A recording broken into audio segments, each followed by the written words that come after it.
Welcome to the Holistic Wealth Podcast. I'm your host, Keisha Blair, wife, mother of 3, author of Holistic Wealth, and founder of the Institute on Holistic Wealth. The show will showcase various experts in the key pillars of holistic wealth. Each week, we deliver the best information on how to become holistically wealthy and live your best life. Today, we have a very special guest. We have with us Elizabeth Carr.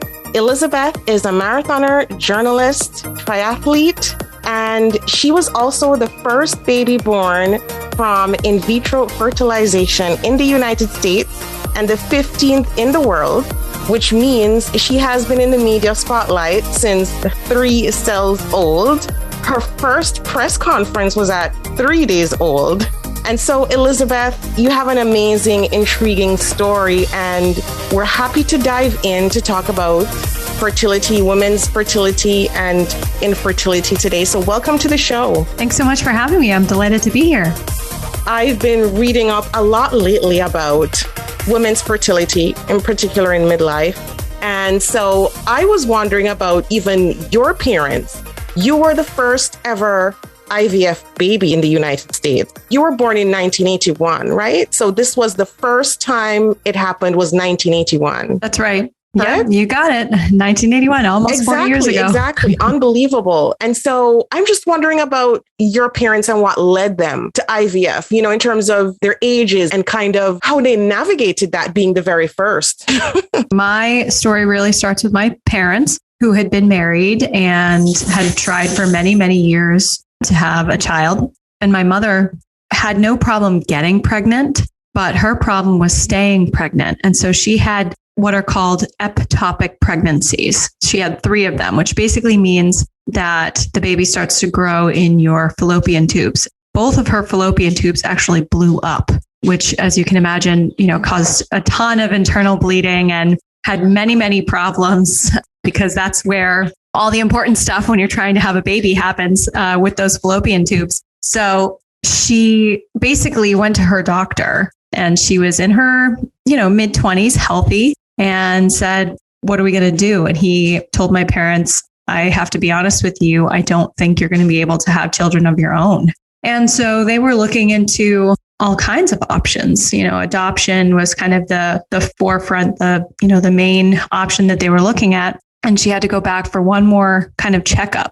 And her OBGYN at the time basically threw a brochure across the table to her and said, "I don't know, I just came back from this conference and they talked about this thing called in vitro fertilization. And I don't know anything about it, but it was done successfully in England. Maybe you want to look into it." That was it. That was the extent of the conversation. So they had no idea what they were getting into. They looked into this just barely started program in Virginia by a husband and wife team who were doing this essentially in their retirement. They were in their 60s when they started the IVF clinic in Virginia. And, my parents contacted them, and the doctors took a look at my mother's medical record and essentially said, "How soon can you get to Virginia?" And they were off to the races, as it was. So, they didn't know a lot. I think that's, it's very interesting when people talk about IVF now. People are so well educated. My parents really had no idea what they were getting into, essentially, because it wasn't something that was common and there wasn't a lot of information about it. And so they just kind of had to go into it with this trust of these doctors who had studied, and that was where they started. Yeah. No, that's unbelievable. And based on what I've read in terms of IVF, sometimes it takes multiple tries, right, to harvest the embryos. Did they have to go through multiple tries? What was that process like for them? So this is what makes it even more interesting. So they did not have a set protocol back then. They were still really kind of trying to figure out what worked well for IVF. And my parents were actually one of 10 other couples going through the program. So they didn't know that they were going to be the first, or they didn't know who among the 10 were going to be successful, because every couple had a different protocol. It was extremely rare, and it's still extremely rare that they only harvested, they could only get 1 egg, and they were only able to implant 1 egg, and that is me. It's very rare. That is unbelievable because based on what, like, I kid you not, I was reading up about fertility last night until I fell asleep. And I kid you not, today, and you know more about this than me, but today they tried to harvest hundreds, right, of eggs. And so to have that one shot, one egg, one go is unbelievable. It's very common for people to go through multiple cycles of IVF. So you may have a bunch of embryos that were harvested essentially and collected. And then essentially you get to look at the quality of the embryo and decide which ones with your doctor should be implanted. And, you know, I always joke that my parents did not have that ability even. And the technology was so rudimentary back then compared to what we have now that they really could only kind of look at it through a microscope and go, it looks okay. They couldn't see anything beyond that. And ultrasound was also so bad back then. You know, it was still being perfected. So they really didn't know if I was going to be completely healthy. They didn't know how I would come out. I looked to be very small, which is not surprising if you know me now. I'm only 5 feet tall. So like small baby, not shocking. But back then they really were concerned. Is this going to work? Is she going to turn out quote unquote normal, you know, kind of thing? Yeah, no, absolutely. And so fast forward today where science has evolved so much. And I know you're a patient advocate at Genomic Prediction. Can you tell us what you've learned about, for instance, today in terms of the issues with infertility that, you know, women are faced with and, you know, in particular, women who struggle to conceive?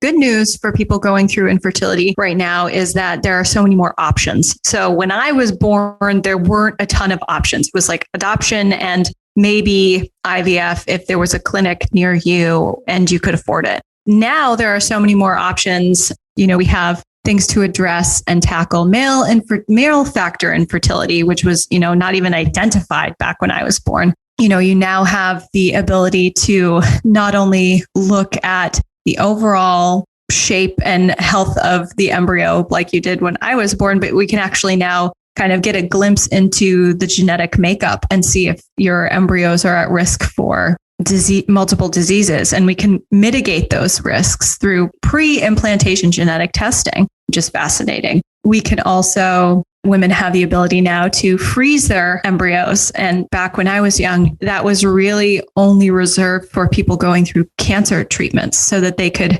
essentially harvest healthy eggs, go through their fertility treatments, which, as we know, like basically kills all of the bad stuff in your body, but also some of the good stuff too. And then when they were through their cancer treatments and in remission and healthy, they could still go through and have embryos to have a child. So we've come a long, long way. The hormone drugs are far better than when my mother went through them. Some procedures are done outpatient now. I mean, it has really kind of completely grown up, as it were. And there are, you know, IVF clinics around the world and basically in every city and town now. Yeah.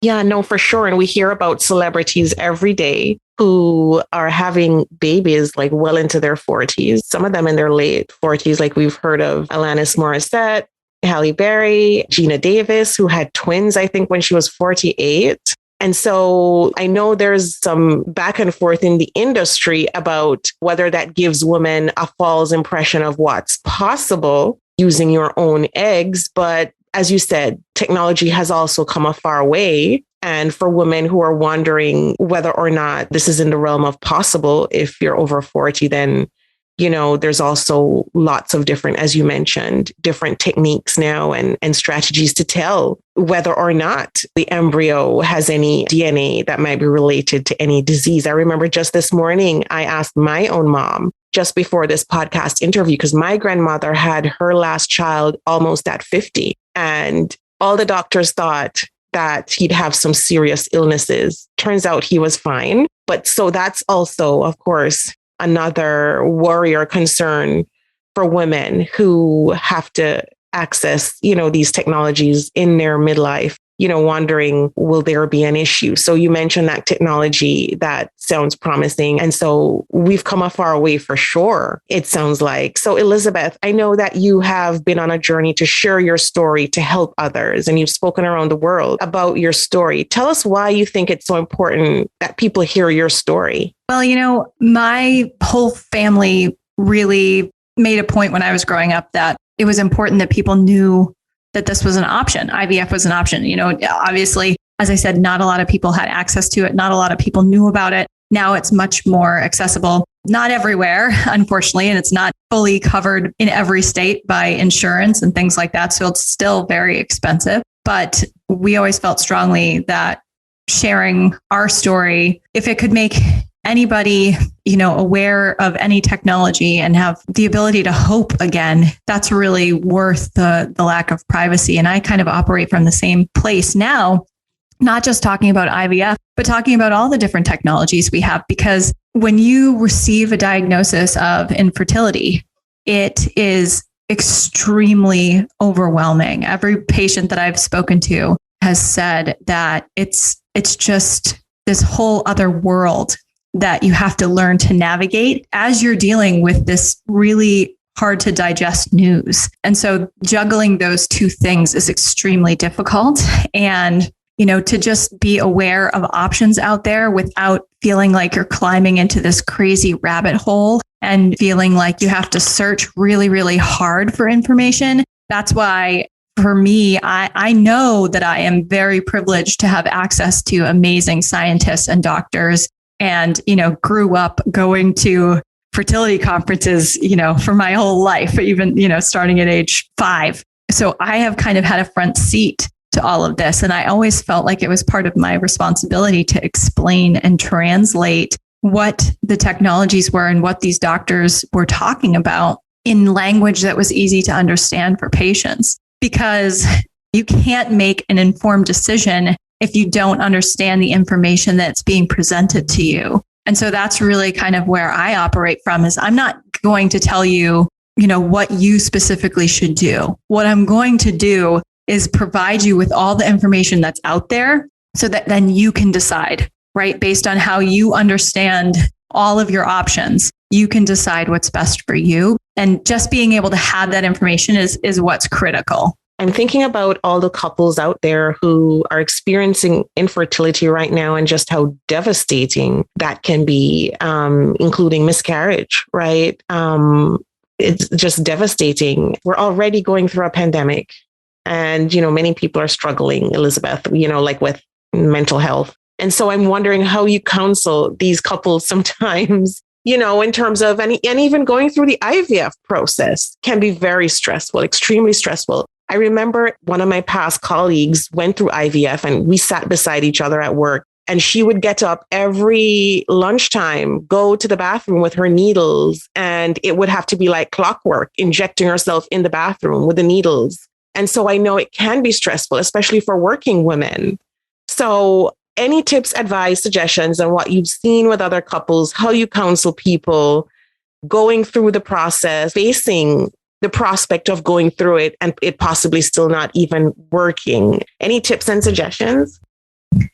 One thing I will say that, again, has changed so much in 40 years is there are so many groups out there now that do provide support. One that I always go to is Resolve, which is the National Infertility Association. They actually have online support groups as well as in-person support groups. They have, a wealth of information. You can look up for resources and videos on their website. There are also new companies out there that, specifically tackle the mental health side of your fertility journey and have different tools for that, like Organic Conceptions. And then there are resources within, if you are working with a fertility treatment provider, there are often resources within those clinics as well. So, for example, at Genomic Prediction, we're a lab, but we have on staff a genetic counselor who will actually walk you through and figure out with you, talk about your family history and things like that, because it's so important. There are tons and tons of support groups. There are also amazing scholarships out there. As I mentioned, not everybody has the financial capacity to pay for this out of pocket if it's not covered. We call them mandate states. There are actually only 19 states in the United States where it is mandated for fertility coverage to be covered by your insurance company, which is for sure. I think. And Elizabeth, like, can you tell us how much? So for people who are not covered, can you give us an idea of the cost, not only of the treatment, but everything else? Yeah, it can cost. It can cost upwards of $30,000 just for one cycle, depending on, the medication and the protocol that you're specifically doing, or how many cycles you're going through, or, there's all sorts of things. So it can get very expensive. And even if you're going through mini IVF, which is like a miniaturized version essentially of in vitro fertilization, even that can be pricey. So there are scholarships out there that people can apply for. There are great resources. If people want to follow me on Instagram, I'm at eJordan12. I have a list of resources kind of for people to check out. I try to share whenever I find a great resource, I share it.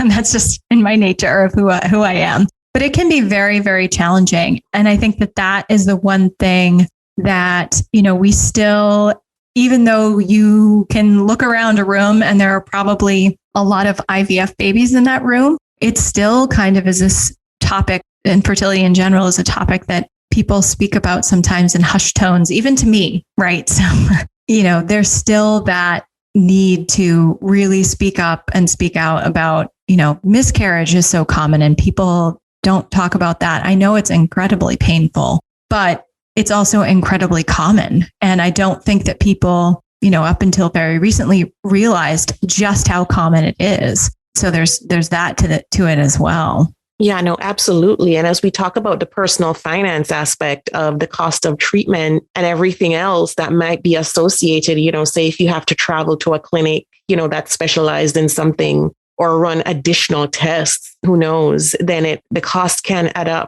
And, for couples who are thinking about it, that's another big decision that they have to make is, how do we afford this? And as you mentioned, there's scholarships available. There's other resources. And so, Elizabeth, one of the things that I advocate for on the podcast is knowing your personal financial identity to make, these big money decisions, especially because, I find even within couples themselves, it can cause tension when there are different money values at play, and especially for big things like this. So I know you took the quiz, and I want to take the opportunity here to ask you, because we're talking about the money aspect. So if you could share your results, any insights you have on that in terms of your thoughts on when you got your result and how you've seen that play out in your own life or maybe in your own family, that would be amazing. I did take the quiz, which is very fun. And it actually was not shocking to me at all. It said I'm a minimalist, which is true. I'm actually sitting here doing this podcast with you from my kitchen, living room, dining room. I actually live in 749 square feet house. So we have 2 bedrooms for myself, my husband, my son, and my dog. And we are in 749 square feet. We slowly over the years have been downsizing our life, and exactly for the reasons, taking financial control, right? Just kind of seeing everything that everybody's been going through over the past, however long we've been in this pandemic, kind of really made us look at, well, do we really need 2 cars? Can we get rid of one? And so we did. We were only in 1,200 square feet, but we said, well, do we really need 1,200 square feet? Well, no. Really, over the years, it's been our running joke. Every time we move, we downsize, because we've been trying to simplify in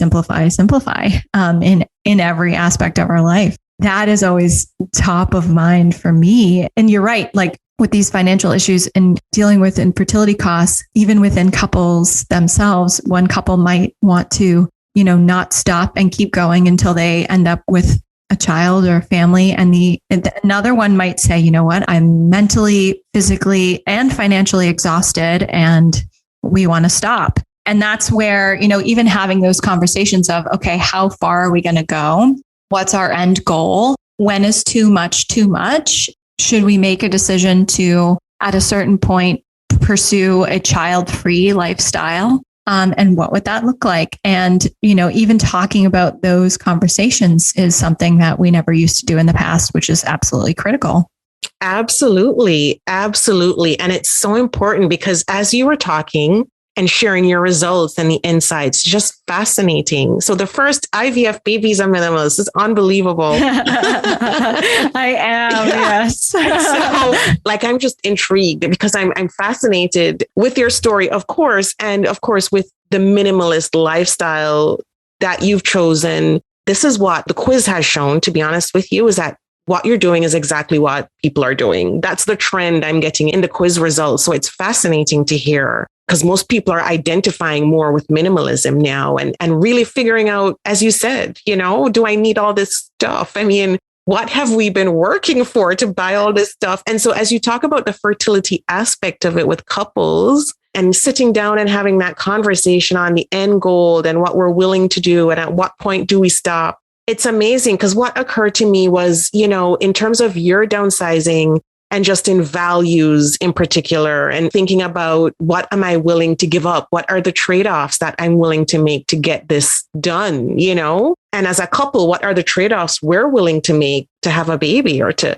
expand our family? So as you were speaking, and I'm sure this could be helpful for so many people, listening to this episode and thinking, oh, so there are options, like we can actually downsize, like we can continue to downsize to meet this goal, or we can continue to look at, as you mentioned, do we need 2 cars? Because you're right. Since the pandemic started, our family has focused on just 1 car, to be honest. So because we're not commuting as much as we used to. So there are things that we can do to try to accommodate those bigger goals that we have, like focusing on fertility or expanding our families. And so I love that. And Elizabeth, is your husband is obviously a minimalist too, right? Yeah. I mean, to a certain extent, we joke that we are minimalists in some aspects and maximalists in others. So we are avid runners. So if you look in our closet and see the amount of sneakers we have, we are perhaps not so minimalist there. But the two of us really kind of have had those conversations of like, what is it exactly that we want to do?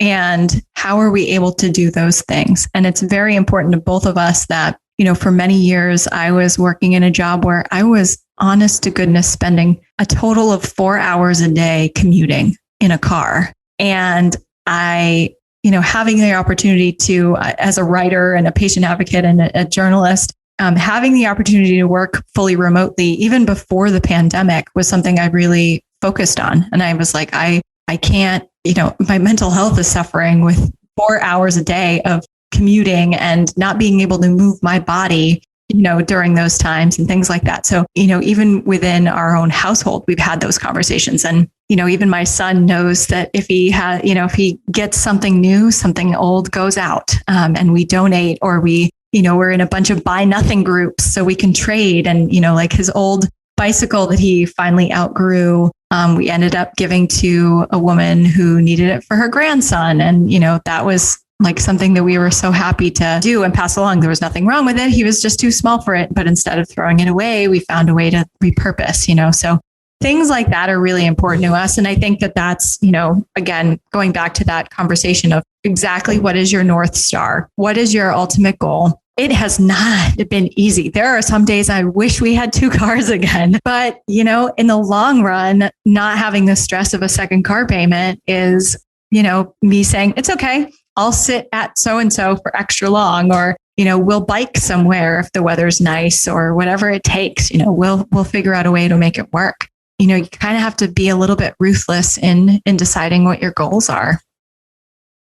Absolutely. And it's something I talk about in my book, Holistic Wealth. And as you're talking, everything about holistic wealth is coming out there, At one time, we thought about our wealth just in terms of money. And I think lots of women are saying, no, we want a redefinition of that wealth term. Because as you said, that 4-hour commute, no, our mental health is super important now. Everybody's prioritizing that. And of course, we want to be able to have those North Star goals met. And for many of us, Some of that has to do with finances, yes, but not everything. And so we're taking a more holistic view on our decisions and our personal missions. And, and I think every family should sit down and do a family mission statement and figure out, overarching values. And so, Elizabeth, thank you so much for sharing your story and your wisdom with us on the podcast. And you mentioned one of your social media handles for your Instagram, which is great. Can you tell us where else to find you on social media and your website?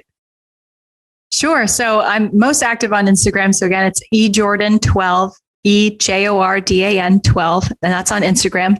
Or people can go on ejordancar.com and you can find my podcast. You can read the blog. You can sign up for my newsletter. You can find out more information about my work with genomic prediction as a patient advocate, all of those good resources. And I'm an open book, so I love to hear from anybody who has any questions. There's basically no question off limits. Okay, perfect. Once again, thank you, Elizabeth. It was a great episode. I had a lot of fun and learned a lot in the process too. So thank you once again for sharing with us. Thank you for joining us this week on Holistic Wealth with Keisha Blair. Make sure to visit our website, KeishaBlair.com, where you can subscribe to the show on iTunes, Spotify, or via RSS, so you will never miss a show. While you're at it, if you found value in this show, we'd appreciate a rating on iTunes, or if you simply tell a friend about the show, that would help us out too. Are you a member of the Institute on Holistic Wealth? If not, what are you waiting for? Go to Institute on Holistic Wealth /memberships to choose your membership plan and join. As a member, you get so many perks. Free worksheets, advice, coaching, and a member's workshop to design an intentionally designed life. You need to figure out your life purpose? Take the Build Your Life Purpose Portfolio online self-paced course. You're struggling with all your money decisions? Take the free financial identities quiz and then take the course. You recently had a breakup, job loss, or experienced the death of a loved one? Take the Holistic Healing course. You need an overall plan to achieve holistic wealth? We will help you figure out your holistic wealth blueprint. And of course, if you want to start making money by helping others achieve holistic wealth, become a certified holistic wealth consultant. Regardless of what career you've got, the Institute will show you how to increase your income and walk in your purpose. The sooner you join, the sooner you start to achieve a more holistically wealthy lifestyle. And you're going to want to stay for a very long time. So go to Institute on Holistic Wealth /memberships to join. If you haven't read the book yet, pick up a copy of the award-winning, best-selling Holistic Wealth 32 Life Lessons to help you find purpose, prosperity, and happiness.